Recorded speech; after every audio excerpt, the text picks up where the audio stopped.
So, you are the light. Mother, kung mama mang kakaroon, you are the light sa inyong panimalay.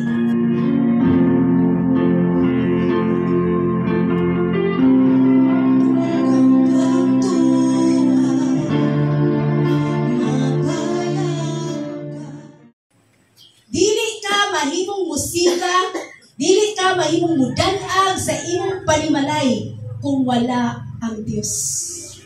O mauna ang imong kinahanglan nga mabatunan. Dinon sa diay na ang kahayag. Ang kahayag mauna siya pamaagi. Mauna siya ang hinungdan nga makakita ka sa mga butang.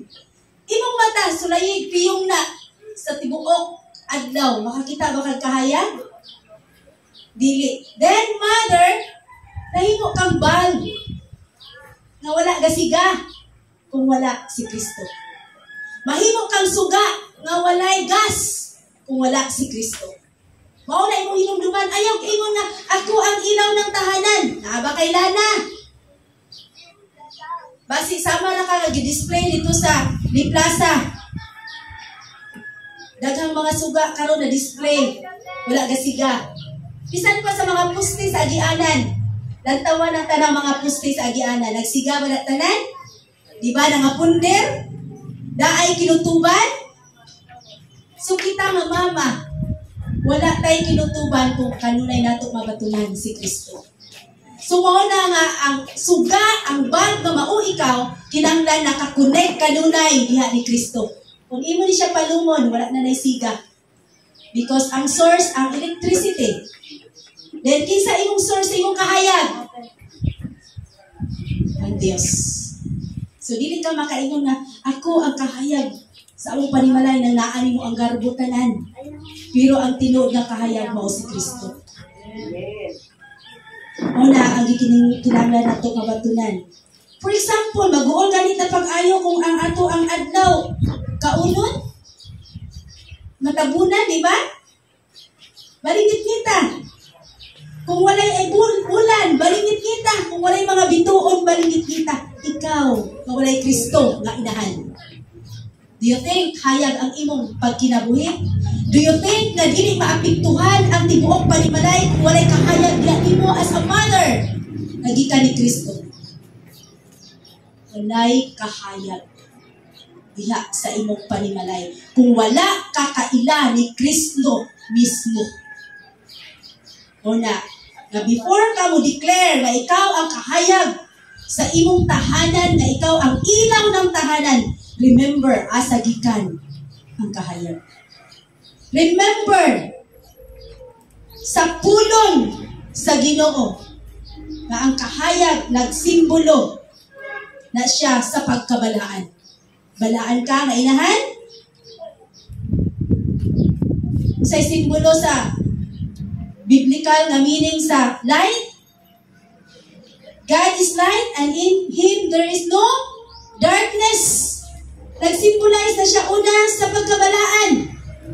So ito muni-munihon ang atong kinabuhi as a mother.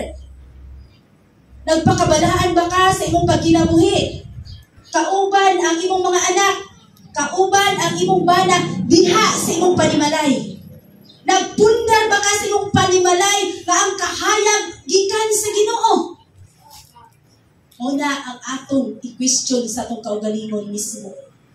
Una importante nga makahilata ni Kristo ug magkinabuhi diha kang Kristo. Nadunay pagkabalaan. Tungkol kay sayon mahimong ina ng tahanan, mahimong ilaw ng tahanan. Then ang ikaduha, ang pagkamaayo. Dapat ang mama maayo. Balaan, maayo. Nga mabatunan niya ni Kristo.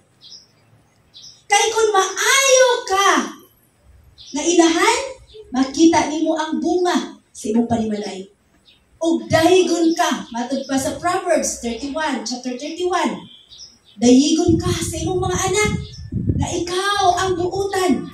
O sa tanang mga babae ng kalibutan na, ikaw dahigon sa imong bana, tungod naa ang imong pagkamaayo.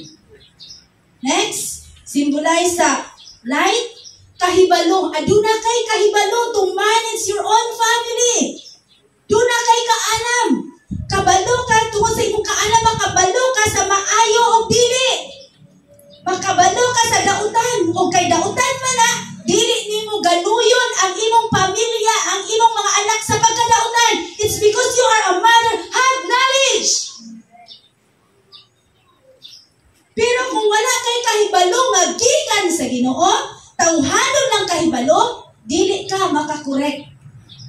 Dili ka makabira.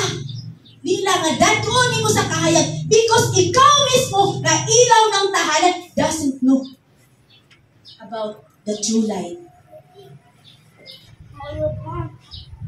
Wisdom. Kinanglan, doon na kay kaalam. Kahibalo, kaalam. Yan anak si Jesus, pagtubo ni Jesus, nidako siya nga doon ay kahibaloog. Kaalam. Di mauna atong gipangandoy sa atong mga anak. Mauna gani nga magpanganak nato. Ato daming dayon sa simbahan. Happy. Sala siya? Christining. Nasa? Christining. Kay nga no? Para musumay ni Jesus, madulay kahibalo o kaalam. Pero sa malita mo sa imong anak, wala kay ibang kaagan.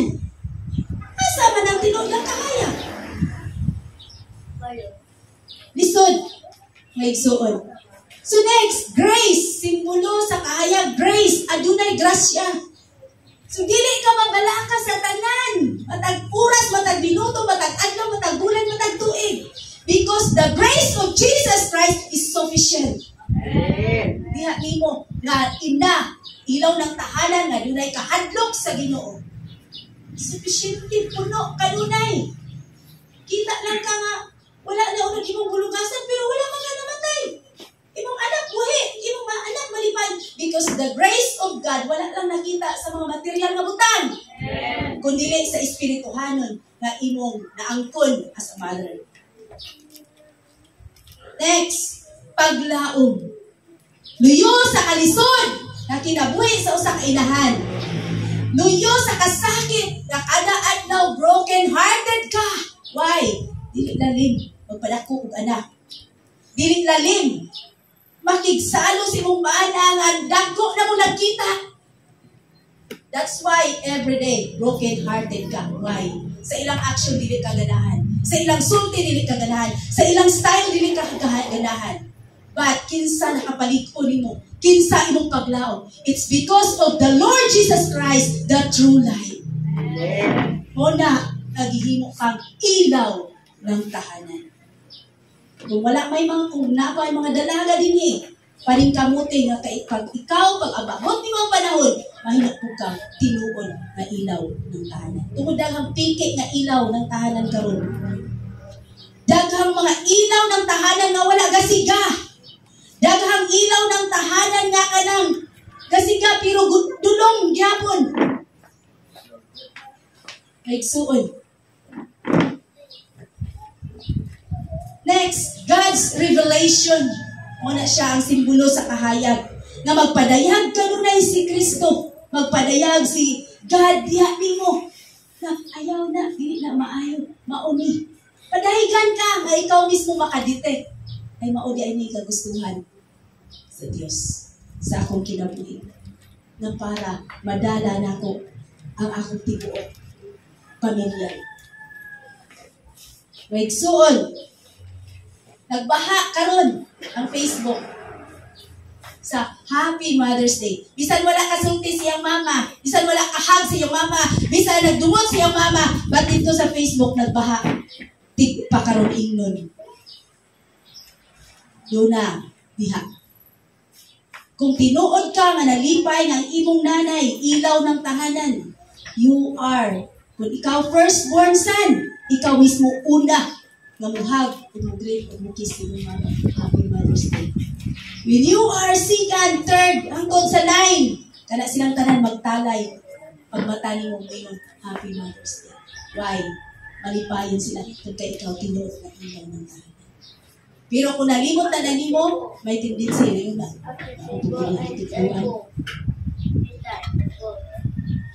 So, listen. Sa'yo na masulti?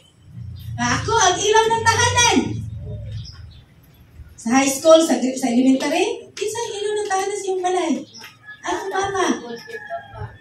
Pero makita dito ang sikrito kay sulatan sa bata, pabasahan sa Isla. So, mga igsoon, ina ang ilaw ng tahanan. Nga naman ilaw ka. Ganong suga ka. Nakatubag ba taani? Anong suga man ta? Nahimot ang ilaw ng tahanan sa dihang ato nadawat si Jesus sa atong kinabuhi. Tungod kay ang mother, i-compare na siya kay God. Ingon ang Isaiah chapter 66:13, nga bisan pa ang mama malibot sa pagpasuso sa iyang anak, si God dili malibot nimo. Natong tanan dili siya malibot nato. Bisan ako nga mama malibot magpasuso sa akong anak, ang Ginoo nga akong Dios na akong gialagaran, never nga malibot nako. Bisan asa ko paingon, bisan asa unsa akong buhaton, never siya nga malibot because God loves us so much. John 3:16. Gihigugma niya ang tibuok kalibutan, dili siya gusto nga dunay mawala. Apan ang dili mo tuon niini makabaton o kalaglagan. Una ako igsuon na gi-compare ang mama ngadto sa Dios. Then ang mama gi-compare sa usa ka church. Matud pa sa Hebrew chapter 12:22. Ang Jerusalem, o nag-mention ang Jerusalem diya sa Isaiah 66:13. Because ang Jerusalem, mo na siya ang church, the city of the living God. Sa dihang asa isulti ang pulong sa Ginoo na adiha ang Ginoo. Wala man ta diri nagsulti dautan. Ato gisulti, gidayeg nato ang Dios, ato gipasidunggan ang Dios ug naa diha aron ta mutubo. Pero sa dihang dili ta mutuo sa isulti sa Ginoo, sa isulti sa gipadayag sa Dios, sa pulong sa Dios, dili ta muduol sa dapit ni padayag ang pulong sa Ginoo. Why? Tungod kay ang tao puno sa pagkagahi og ulo. Gahi ulo, gahi og kasing-kasing. Dili gustong tudluan. Muna man doon na kay mga anak sa mga panimalay na dili gustong tudluan. Pag ingon pundo, dili mo pundo. Pag ingon ayaw laag, mo laag. Pag ingon ayaw dili mo atos, baylihan mo ato. Pag ingon simba, dili mo simba. Why? Ang tao gahi og ulo, gahi og kasing-kasing. Dili lalim. Una nga matingala ka, anong bisan pa nagkadaghan. Ang nagasulti sa pulong sa Ginoo, tanang building ng lahi nga mga ngalan sa mga building, aron lang mapadayag ang pulong sa Ginoo. Apan nganong nagkaduhugaw ang tibuok kalibutan, it's because ang mga tao gahi og ulo, dili mo sunod sa maayo, apan nagsunod sa pagkadautan. Then wake up, mother. Kinahanglan ta magbata mo na ganinan, dunay mga kababayian na dapat na dunay dako kaayong tahas. Aron nga sa diha mismo upagawas tag usa ka kinabuhi kita mismo magdala sa pagkamatarong. Susunod sa Born to Praise TV channel. Mother, sana magliwanag ka sa buhay ng anak mo.